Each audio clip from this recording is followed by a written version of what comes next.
아멘. 사랑이 가장 강력한 경쟁력이다.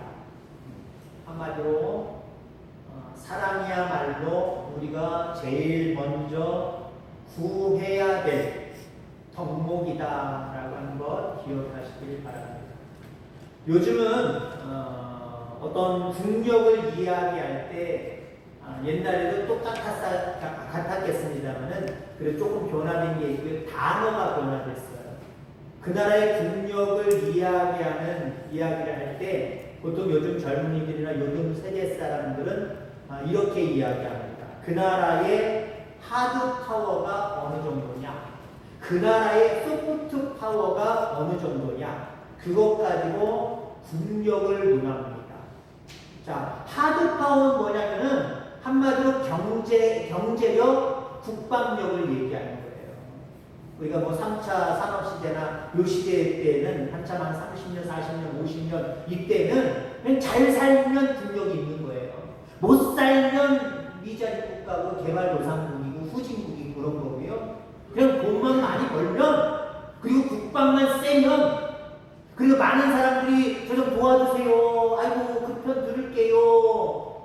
그러면 그 나라는 강력한 나라가 되는 겁니다. 근데 요즘에는요, 이 하드 파워만 생각하면 안 돼요. 소프트 파워가 있어요.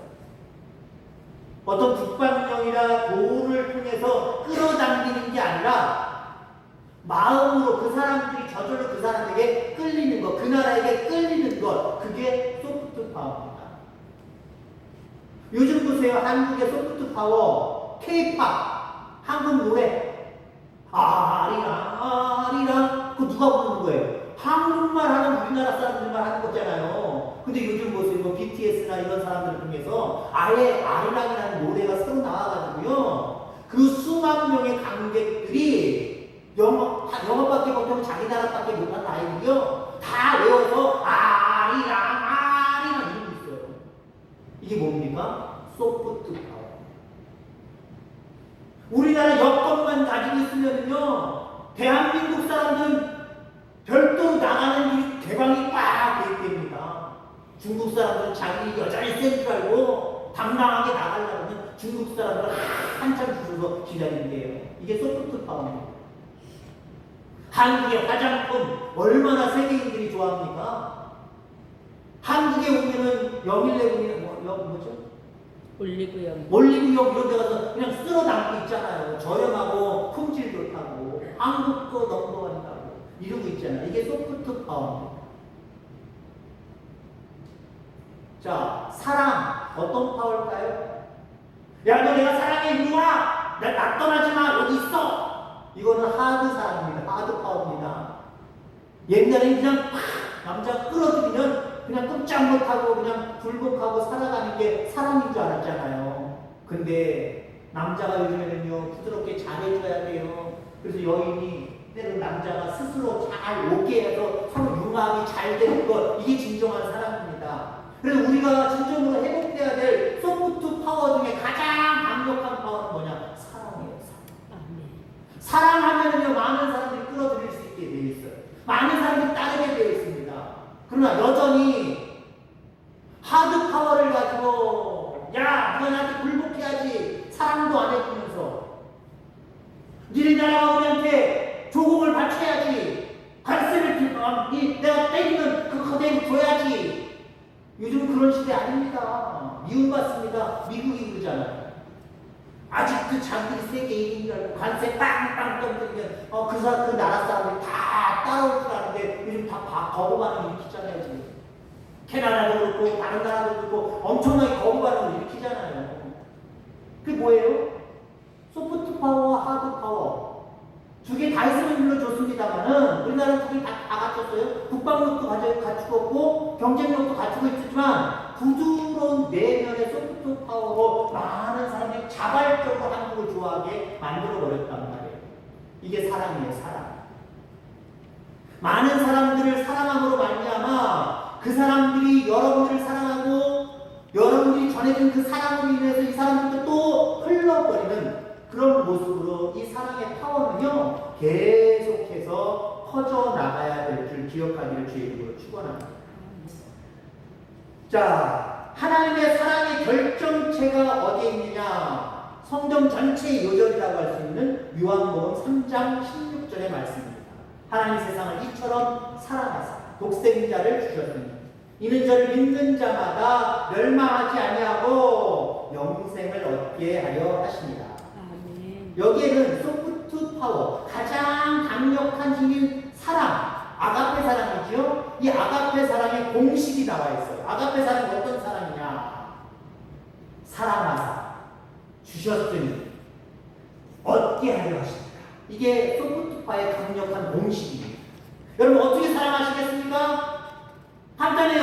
요한복음 3장 16절처럼 여러분들 사랑을 먼저 하시길 바랍니다. 사랑하사 주셨으니 사랑하는 사람들에게 뭔가 아끼지 않냐고 주려고 하셔야 됩니다. 그래서 그들로 하여금 기쁨을 얻고 자유를 얻고 구원을 얻고 얻게 하는 것, 이게 진정한 우리가 감당해야 될 사랑임을 기억하는 주의 이름으로 축원합니다. 하나님 세상을 이처럼 사랑하사, 사랑만 하사, 여기 사랑한다 그리고 말만 가만히 있지 않으셨잖아요. 이처럼 사랑하사 주셨으니 뭘 주셨어요? 독생자를 주셨으니, 그리고 십자가의 길을 걷게 하심으로 말미암아 뭘 얻게 하셨어요? 사람들로 말미암아 구원을 얻게 하셨다. 이게 사랑의 공식이에요. 가장 강력한 파워인 우리가 사랑해야 될 사랑의 공식입니다. 우리도 세상 사람들 사랑해야 되는데 어떻게 사랑해요? 그냥 말로만 사랑하지 말고 사랑하사 나누어주려고 생각하시기 바랍니다. 나누어줌으로 말미암아 그들이 뭔가 내가 사랑함을 통하여서 그 사람들이 뭔가 얻는 게 있어야 그 사람들도 다른 사람 사랑하고 그 사람이 사랑했던 나도 사랑하고 이 사랑의 공동체로 계속해서 확장해 나갈 수 있다는 거죠. 자, 그러면 우리가 구해야 될 가장 강력한 경쟁력, 이 아가페 사랑, 이 아가페 사랑의 특징이 무엇인가? 두 가지만 생각해 보자. 우선 아가페 사랑, 사랑하사 주사 얻게 하시는 이 사랑은요, 타인 지향형의 사랑입니다. 그러니까 우리가 사랑해야 될 사랑은요, 내가 사랑하는 그 사람한테 뭘 얻기 위해서 사랑하는 것, 이거 여러분의 진짜 사랑 아니에요. 예수님의 사랑은, 또 우리가 많은 사람들에게 증거해야 되고 보여줘야 될 사랑은 이 사람을 위한 사랑이어야 돼요. 타인 지향형의 사랑이어야 돼요. 예수님이 사랑하사 독생자를 주셔서 얻은 결과물 누가 얻었어요? 누가 뭘 얻었어요? 우리들 인간이 구원을 얻었어요. 예수님이, 하나님이 세상을 이처럼 사랑하시고 독생자가 이 땅에 오셔서 십자가 지심으로 말미암아 하나님의 영광을 받으시고 예수님이 주어졌다, 이걸로 끝나지 않았잖아요. 오히려 거기 얘기를 안 하고 있어요. 얘기를 안 하고 그로 말미암아 너희들이 구원 얻었잖아, 영생 얻었잖아, 이 얘기를 하고 있단 말이에요. 이건 뭘 얘기하는 겁니까? 예수 그리스도의 사랑은 자기 중심적인 욕심의 사랑이 아니라, 자기를 위한 사랑이 아니라 이타적인 사랑이기 때문에 자기는 생각하지 않으셨어요. 자기 생각하면 왜 이 땅에 육신을 입고 옵니까? 못하러 십자가 지십니까? 그럴 필요 전혀 없으신 분이에요. 자기를 위한다면 그 길 안 걸어가셨어요. 그러나 이 땅에 오시고 우리에게 주신 건 뭐예요? 오로지 인간을 위해서 순종하신 거예요. 그 은혜를 우리가 누렸다는 거예요. 마찬가지입니다. 그 사랑을 본받아서 그 아가페의 사랑을 감당하는 우리들은요, 어떤 사랑을 증거할 때 내가 이유를 보려고 사랑하면 안 돼요. 희생의 사랑이어야 됩니다. 그래서 나를 희생함으로 말미암아 상대방에게 뭔가 얻어지는 게 있다고 한다면 그걸로 만족하는 사랑, 이게 아가페 사랑의 특징임을 기억하기를 간절히 소망합니다. 갈라디아서 5장에 보면, 우리가 읽었던 이 갈라디아서 5장 전체적으로 보면 성령의 열매와 육체의 일을 대조시키고 있어요. 서로 반대되는 거죠. 성령의 일과 사람의 일, 육체의 일은 다른 겁니다. 완전히 반대되는 겁니다. 자, 근데 성령의 열매를 얘기할 때 가장 먼저 얘기하는 게 뭐냐면 사랑입니다. 성령의 열매는 많이 있잖아요. 그 뒤에 대표적으로 갈라디아서 5장에서 첫 번째로 얘기하는 게 사랑을 얘기하고 있어요. 육체의 일을 얘기하면서 하나님의 사랑과 관계없는 반대되는 육체의 일을 얘기하면서 가장 먼저 나오는 얘기가 음행입니다. 음행. 자, 왜 이렇게 반대되는 모습을 이야기하느냐? 아가페 사랑은요, 말 그대로 성령의 열매인 사랑은요, 아가페 사랑을 얘기하는 거거든요. 이타적인 것을 얘기하고 있는 거고요. 음행, 여러분 음행. 음행이 뭡니까? 남들이 손해 보든지 말든지 나만 기쁘는데 나만 행복하는데 나만 즐기면 돼. 이게 음행이에요. 그럼 뭐예요? 이타중심적이 아니란 말이에요. 내중심이죠. 내중심. 육체의 일 중에 가장 첫 번째로 나온 음행은요, 대표적인 모습을 이야기하고 있습니다만은 자기 욕심이에요. 자기 욕망이에요. 자기를 위한 행복입니다. 이건 하나님 기뻐하시지 않아요. 성령의 열매로서의 사랑을 감당할 수 있기를 주의 이름으로 축원합니다. 남들에게 무엇인가 주려고. 우리 무엇을 주려고 해요? 물론 여러 가지를 줘야 되겠습니다만은 대표적인 것 구원이잖아요. 하나님의 은혜를 그들에게 나누어 주려고 사랑하는 것, 이게 진정한 아가페의 사랑임을 기억하게 되기를 주의 이름으로 축원합니다. 자, 그 다음에 아가페 사랑의 두 번째 특징 두 가지만 하겠습니다. 첫 번째는 이타적이다. 두 번째는 하나님 의존적이다. 한마디로 여러분들, 아가페 사랑을 내 의지로 내 생각으로 행하자라고 하면 못해요. 절대 못합니다.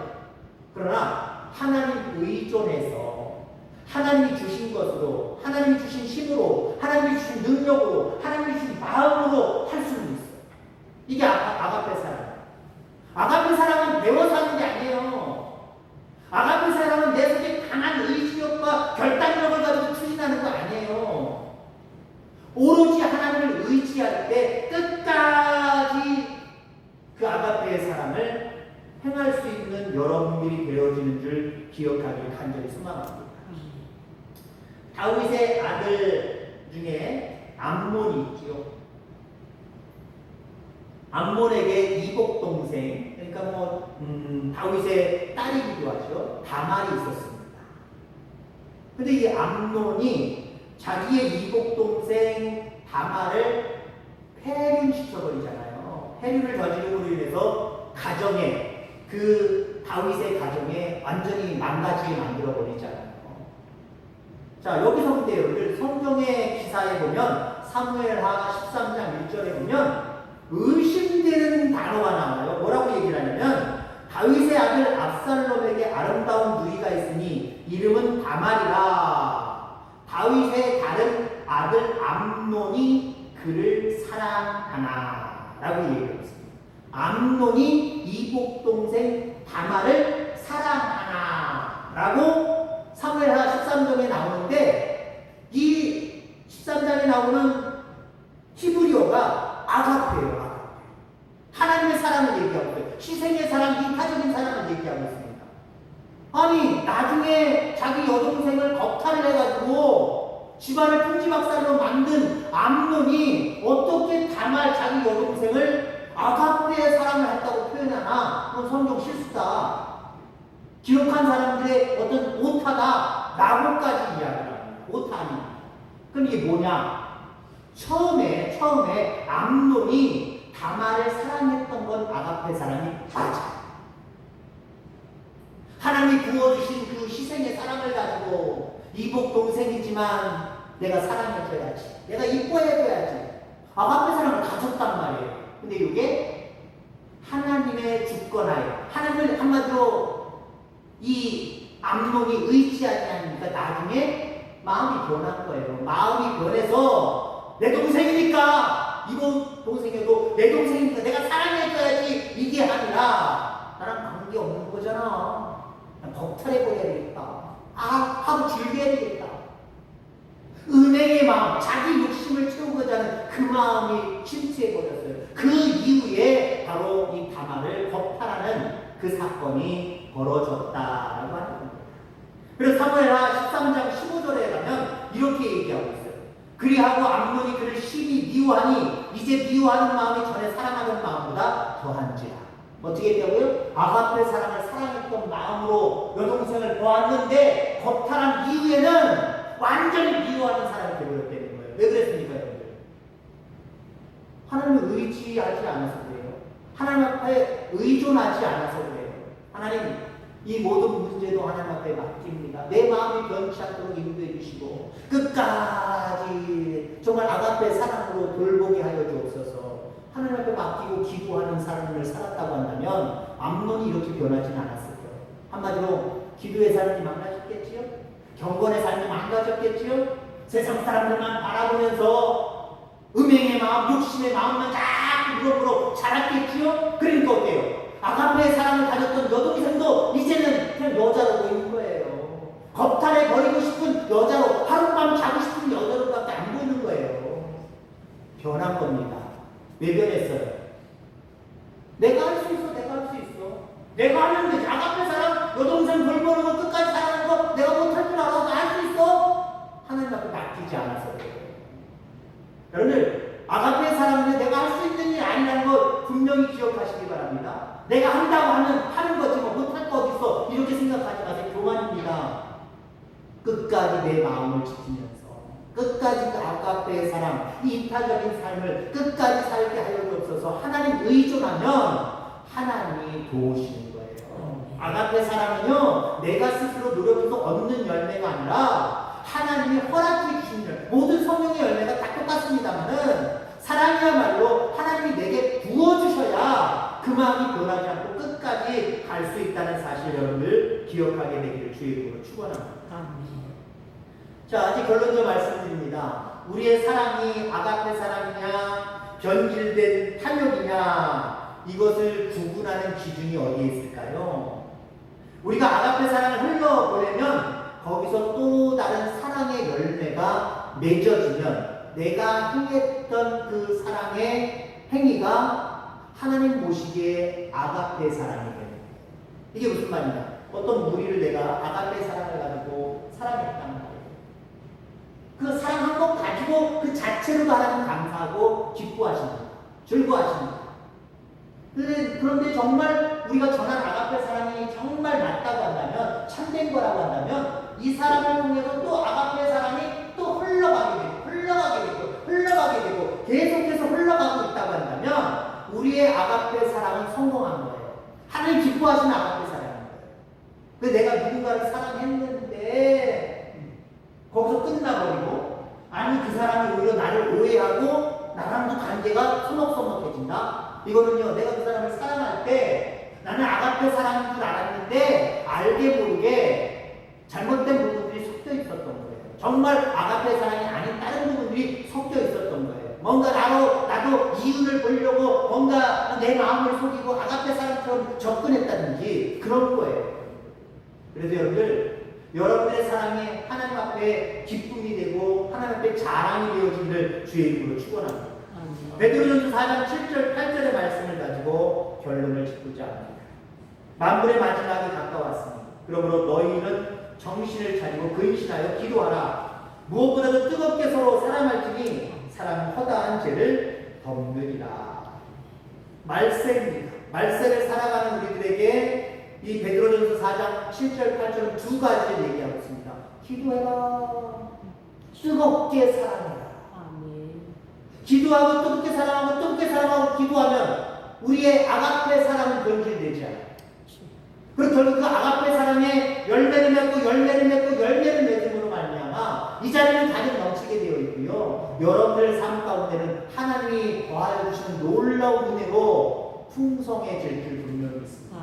날마다 기도하며 사랑하며 살아가는 저와 여러분들 되기를 주의 이름으로 축원합니다. 하나님 아버지 감사합니다.